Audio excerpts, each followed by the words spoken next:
नमस्कार दोस्तों, मैं भारती स्वागत करती हूँ आपका मेरे चैनल भारती का भक्ति भाव में। जैसा कि आप जानते हैं, पितृपक्ष या श्राद्ध पक्ष शुरू हो गए हैं। भाद्रपद की पूर्णिमा से आश्विन कृष्ण पक्ष अमावस्या तक 16 दिन का समय श्राद्ध पक्ष कहलाता है।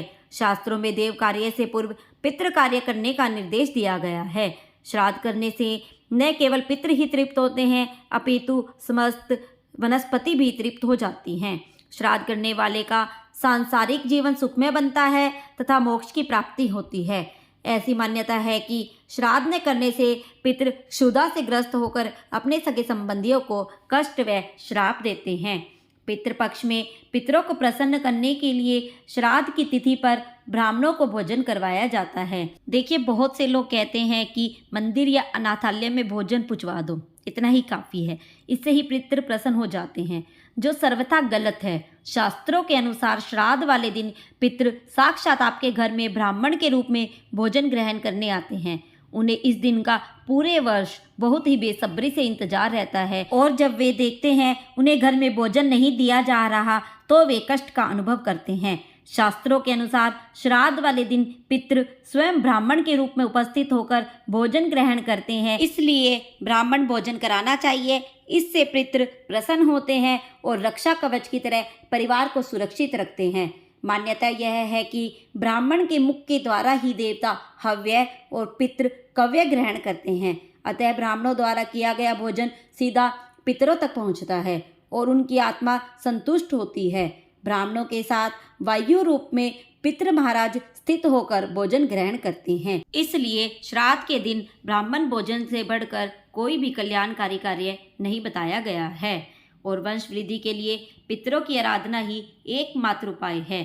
आप चाहे तो हर रोज ब्राह्मणों को भोजन करा सकते हैं, परंतु यदि ऐसा संभव न हो तो श्राद्ध की तिथि के दिन ही विधिवत श्राद्ध कर्म करें एवं ब्राह्मणों को भोजन कराएं। अतः ब्राह्मण भोजन कराते समय कुछ बातों का ध्यान रखना जरूरी है, जैसे ब्राह्मणों को पहले ही निमंत्रण दे दे, ब्राह्मण क्षत्रिय होना चाहिए व नियमित रूप से पूजा पाठ करने वाला होना चाहिए। श्राद्ध का भोजन सात्विक एवं मन को शांत करने वाला होना चाहिए। भोजन हमेशा पितरों की पसंद का ही बनाए व शुद्ध देसी घी में बनाए। श्राद्ध पक्ष में ब्राह्मणों को आदर सत्कार के साथ घर में बुलाएं और उनकी वैसी ही सेवा करें जैसे आप पितरों की सेवा करना चाहते हैं।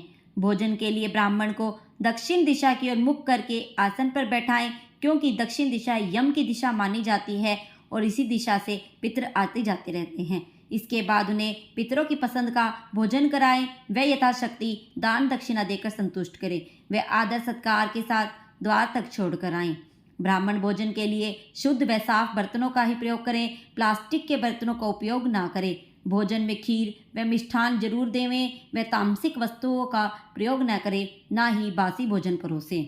जहाँ तक संभव हो भोजन कराते समय मौन रहना चाहिए व भोजन कराते समय भोजन ले जाते रहें, यह न पूछे कि भोजन कैसा बना है। इससे पितरों को भोजन करने में बाधा नहीं आती व वे पूर्ण रूप से संतुष्ट हो जाते हैं।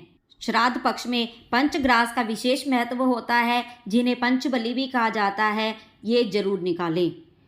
पितृपक्ष में किसी को भी अपने घर से खाली हाथ न जाने देवें, क्योंकि मान्यता यह है कि पितृ कोई भी रूप लेकर आपके दरवाजे पर आ सकते हैं, इसलिए ज़रूरतमंदों व गरीबों की मदद करें।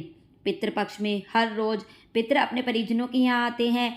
घर परिवार में हमेशा प्रेम व सद्भाव का माहौल बनाकर रखना चाहिए। सात्विक भोजन करना चाहिए, ब्रह्मचर्य का पालन करें।